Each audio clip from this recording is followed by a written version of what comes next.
இன்று ஒரு வசனத்தை உங்களுக்கு நான் சொல்லி சில காரியங்களை உங்கள் இருதயத்திலே வைக்க நான் விரும்புகிறேன். என்னவென்றால், யாக்கோபு பத்திரிகா 1 அதிகாரம் 27 யாக்கோபு 1:27. இந்த வசனத்தில் திக்கற்ற பிள்ளைகளும் விதவைகளும் படுகிற உபத்திரவத்திலே அவர்களை விசாரிக்கிறதும் பிதாவாகிய தேவனுக்கு முன்பாக மாசில்லாத சுத்தமான பக்தியாயிருக்கிறது. இது எப்பமாவது நம்ம நினைச்சு பார்த்தோமா? வேதத்தில் சொல்லப்பட்டிருக்கிறது.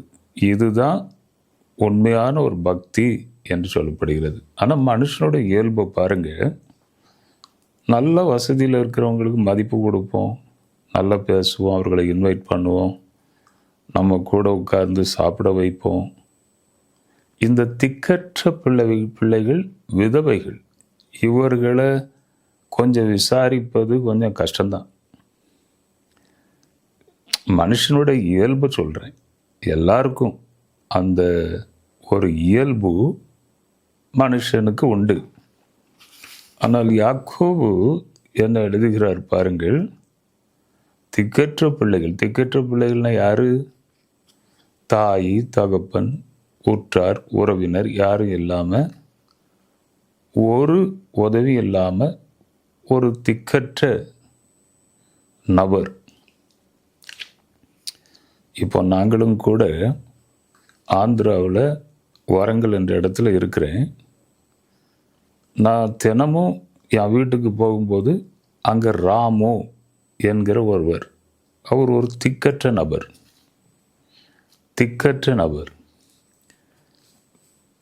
பாடியில் சட்டை இருக்காது. இப்போ ஒரு 65 வயசு இருக்கும். வேலை செய்ய முடியாது. லுங்கி மாத்திரம் கட்டியிருப்பார்.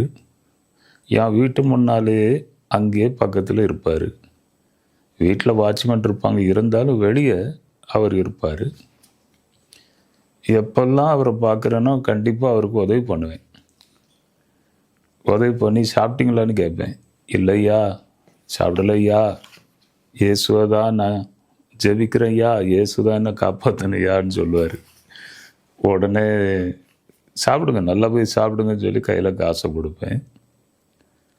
பிறகு ரொம்ப கஷ்டமாக இருக்கியா அப்படின்ட்டு, சட்டை இல்லாமல் இருக்காரு, சரி ஒரு சட்டை வாங்கி கொடுப்போன்னு நினச்சேன்.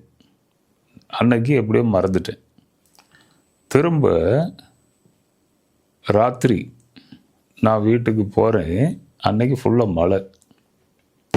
இவர் அந்த உடம்புல சட்டை இல்லை, அப்படியே கொழுந்து போய் அங்கே சைடில், ஐயோ இன்னைக்கு ஒரு சட்டை வாங்கி கொடுப்போன்னு நினச்சேனே, நம்ம வாங்கி கொடுக்கலையே, மறந்துட்டோமே என்று உடனே ராத்திரி 11 மணிக்கு வீட்டுக்கு வந்தேன்.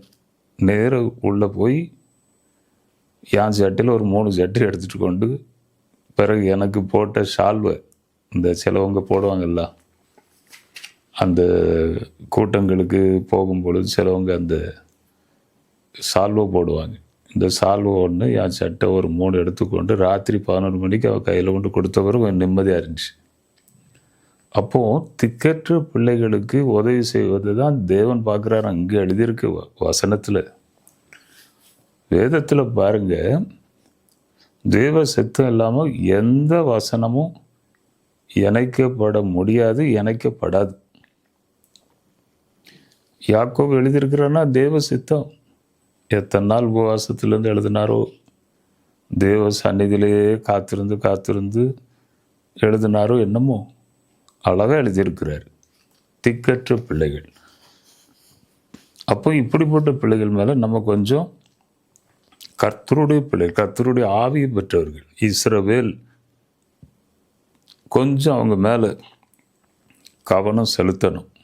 தேவ ஆவியான நமக்குள்ளே இருக்கிறதுனால கண்டிப்பாக திக்கற்றூரில் பார்க்கும்போது ஏதாவது கொடுக்கணும் என்று தான் இருக்கும், வரும் நமக்கு. ஒரு நேரத்தில் ரொம்ப ஹார்டான இருதயமாக இருந்திருக்கும், ஒரு நேரத்தில் ரொம்ப அது என்ன சொல்லுவாங்க, நப்பின்னு சொல்லுவாங்க. எங்கள் ஊர் பாஷையில் நப்பின்னு சொல்லுவாங்க. யாருக்குமே ஒன்றும் கொடுக்க மாட்டோம், அப்படிப்பட்ட ஒரு நிலையில் இருந்தோம். ஆனால் இப்போ தேவ ஆவியை பெற்ற பிறகு எங்கேருந்தா வந்துச்சு அந்த மனதுருக்கம், அந்த இறக்கம், அந்த அன்பு எங்கேருந்து வந்துச்சோ உடனே எதையாவது கொடுக்க சொல்லி தான் சொல்லுது. பிறகு பாருங்கள், விதவைகள் கூட நாங்கள் கொஞ்சம் பேருக்கு நாங்கள் உதவி பண்ணுவோம். எப்பவும் நம்ம செய்கிறது வெளியே சொல்லக்கூடாது. இந்த வசனம் அதை பற்றி இருக்கிறதுனால வரும். என் தேவனை எங்கே, என் கடவுளை எங்கே, என் கடவுளை எங்கன்று நேரம் என் வீட்டுக்குள்ளே வாசல் வரைக்கும் வந்துடும். என் கடவுளை பார்க்கணும், என் கடவுளை பார்க்கணும். அப்போ அதுக்கு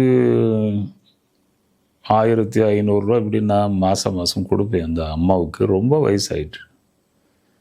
அது சொல்லும், என்னை கட்டி பிடிச்சிக்கிடும். என்னை கட்டி பிடிச்சிக்கிட்டு, ஐயா நான் திரும்ப வருவேனோ வரமாட்டேனோ, நான் பிழைப்பேனோ பிழைக்க மாட்டேனோ, திரும்ப நான் வருவேனோ என்னமோ, ஐயா காலையிலே கடவுள் சொன்னார் எனக்கு போ, என் மகன்கிட்ட போ அப்படின்னு சொன்னார். அதனால தான் வந்தையா, உன்னை பார்க்கவே வந்தையா, உன் முகத்தை பார்க்கவே வந்தையா அப்படின்னு சொல்லி கட்டி பிடிச்சிக்கிடும். நான் ஏதாவது உதவி பண்ணுவேன், உதவி பண்ண பிறகு போகும். பிழைக்க மாட்டேன் ஐயா, ரொம்ப நாள் பிழைக்க மாட்டேன் ஐயா. எனக்கு பிள்ளைகள் இருக்காங்க, மகன் இருக்காங்க, யாரும் கண்டுக்கிட மாட்டேங்க ஐயா. నాయన కనబడక ఎన్ని రోజుల బంగారం, నా బంగారం కనబడలేదు నాయన. నాకు రాత్రి నుంచి నిద్ర పట్టలే, కళ్ళల్లో ఉన్నట్టున్నాడు. నువ్వు నాకు తెచ్చుకున్నా, నువ్వు నాకు వచ్చిన తీసుకున్నా బంగారం. బంగారం నా నాయనతోటి ఫోటో దించు, బంగారంతో దించు. ఎప్పుడు పోసారు పిల్లలు మంచిళ్ళు పోయారు. ఎవరు పెట్టారు నాకు. నువ్వు చూడాలి అని రాత్రి నుంచి కళ్ళల్లో ఉన్నట్టున్నది అని ఎవరినని ఇలా కూకుంటా. నూనె 1/2 కిలో నూనె తీసుకొని తీసుకో. ఇప్పుడు ఏం కావాలి? ఈ కంపెనీ మంచిగా తాగాలి. మేము నన్ను ఏం చేస్తావో నాయన, నీ కాలు మొక్కుతా. ఇప్పుడు ఏం కావాలి? ఇప్పుడు ఏం కావాలి? ఇప్పుడు ఏం కావాలి? వేసుకో. ఏం కావాలి? ఏం లేదు. ఏం లేదా?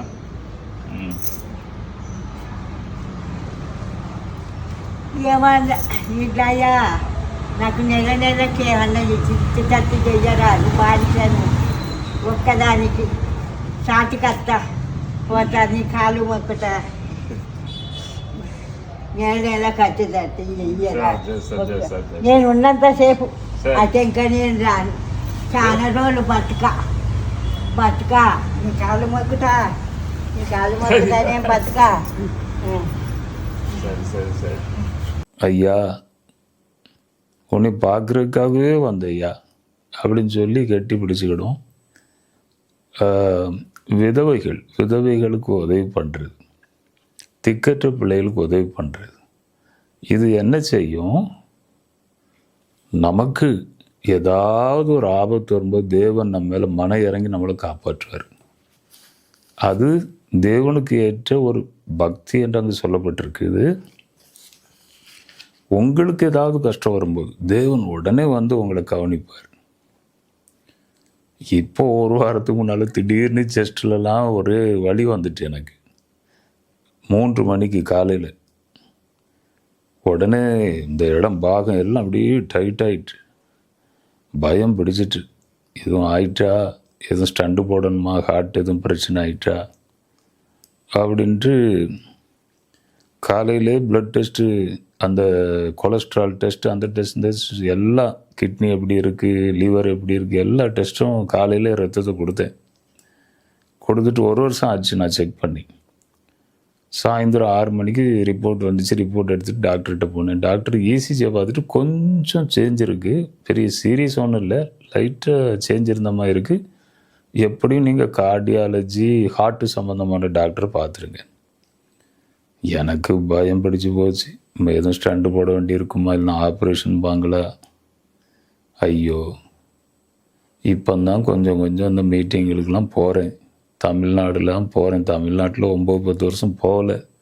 அசல் இருக்காரா இல்லையான்னு கூட ஜனங்களுக்கு தெரியாது. அப்படி ஆயிற்று. இப்போந்தான் போகிறேன். போய் கொஞ்சம் கொஞ்சமாக ஒழித்து போகிறேன். இப்போ உடனே இப்படி ஆயிட்டா ஆண்டவா. கார்டியாலஜி டாக்டர்கிட்ட போனால் அவர் சொன்னார், எல்லாம் செக்கப் பண்ணுறதுக்கு முன்னால் ஒன்றும் நான் பேச மாட்டேன், எல்லாம் செக்கப் முடியணும் அப்படின்னு. திரும்ப அவங்க பிளட் எடுத்தாங்க. திரும்ப அவங்க இந்த டூடிக்கோன்ற அந்த ஹார்ட் எப்படி வேலை செய்யுது அதை பார்க்குறாங்க. எல்லாம் பார்த்துட்டு நான் கூப்பிட்றேன்னாங்க. நான் வெளியே உட்காந்துட்டு இருந்தேன். பயங்கர பயமாக அப்படியே உட்காந்துருக்கேன். ஆண்டவரே, இப்போ தான் வரங்கல் ஒரு 2 நாள் மீட்டிங் நடத்தணும். ரொம்ப அற்புதமாக நடந்துச்சு. அப்போது ஐயோ இப்படி ஆயிட்டு ஐயா அப்படின்னு ரொம்ப கவலையோடு உட்காந்துருந்தேன். டாக்டர் நீ உள்ளே கூப்பிட்டு, ஒரு ப்ராப்ளம் கிடையாது உங்கள் பாடியில், இதே மாதிரி நீங்கள் மெயின்டைன் பண்ணுங்கள், நல்லா இருக்குது, எந்த பிரச்சனையும் கிடையாதுன்னு சொன்னார். ரொம்ப சந்தோஷமாக இருந்துச்சு. அப்பா, அப்போ நான் நினச்சிக்கிட்டேன், இந்த திக்கற்ற பிள்ளைகளுக்கு, இந்த விதவைகளுக்கு நம்ம ஏதாவது இறங்கி சேரமே. ஏதோ நம்முடைய பேர் பிரஸ்தாபத்துக்காக செய்கிறது கிடையாது. உள்ளத்திலிருந்து வருகிற ஒரு அன்பு. இயேசுவும் பாருங்க ரொம்ப அன்பு. ஐயோ வழியிலே சோர்ந்து போவார்களே, ஏதாவது கொடுத்து அனுப்பணுமே, பசியாக இருக்கிறாங்களே, போகிற வழியில் சோர்ந்து போவார்களே. அதே போல் அந்த அன்பு நம்ம இருதயத்திற்குள்ளேருந்து வரணும். சில நேரத்தில் நாங்கள் அந்த பாஸ்டர்ஸ் மீட்டிங்கெலாம் சாப்பாடு போடுவோம்.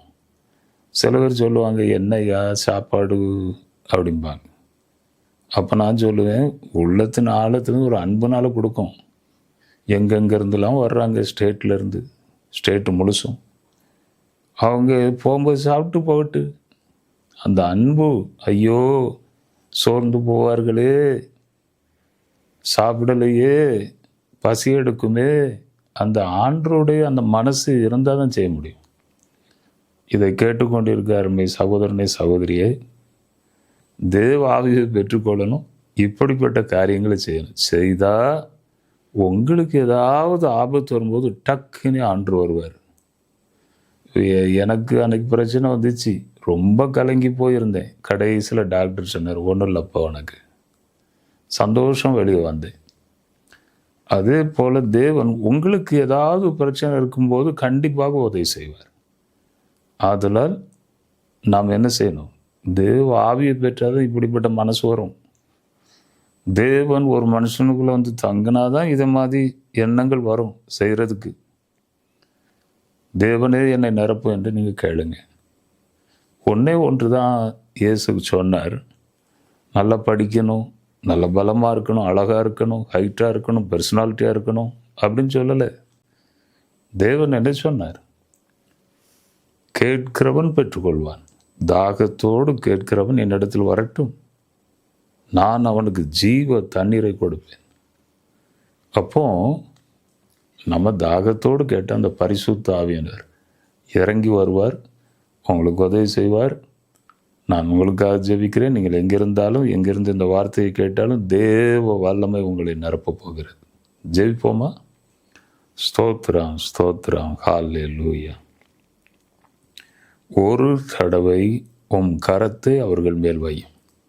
எத்தனை பேர் இந்த வசனத்தை கேட்டார்களோ, ஒரு விசை ஆணி பாய்ந்த உடைய கரம் தொடட்டையா, அற்புதம் நடக்கட்டையா, பரிசுத்த ஆவியினர் இறங்கி வரட்டையா, சிங்காசனத்தை நோக்கி பார்க்கிறேன், வல்லமை இறங்கி வரட்டையா, உதவி செய்யா, இப்பொழுது தேவ வல்லமை சூழ்ந்து கொள்ளட்டையா, காத்து கொள்ளையா, வழிநடத்தையா. ஸ்தோத்திரம், ஸ்தோத்திரம், ஸ்தோத்திரம். பரிசுத்த ஆவியினுடைய வல்லமை அவர்களை நிரப்பட்டும். பெந்தேகோஸ்தின் நாளில் இறங்கி வந்த வல்லமை அவர்களை நிரப்பட்டும், அவர்களை ஆட்கொள்ளும், உமக்கு ஆலயமாய் மாறட்டும், நன்மைகளை பெறட்டும். துதி கன மகிமை எல்லாம் உமக்கு நான் செலுத்துகிறேன். இயேசு கிறிஸ்துவின் நாமத்தினால் வேண்டிக் கொள்கிறேன் பிதாவே, ஆமென். ரிவைவல் டிவி தமிழ் இந்த சேனலை உடனே சப்ஸ்கிரைப் பண்ணிக்கொள்ளுங்கள். தெரிந்தவர்களுக்கு சொல்லுங்கள், நண்பர்கள், உறவினர்கள் எல்லாருக்கும் சொல்லுங்கள். அவர்களையும் சப்ஸ்கிரைப் பண்ணிக்கொள்ள சொல்லுங்கள். தேவன் தாமே உங்களை ஆசீர்வதிப்பாராக. God bless you. God bless you. God bless you.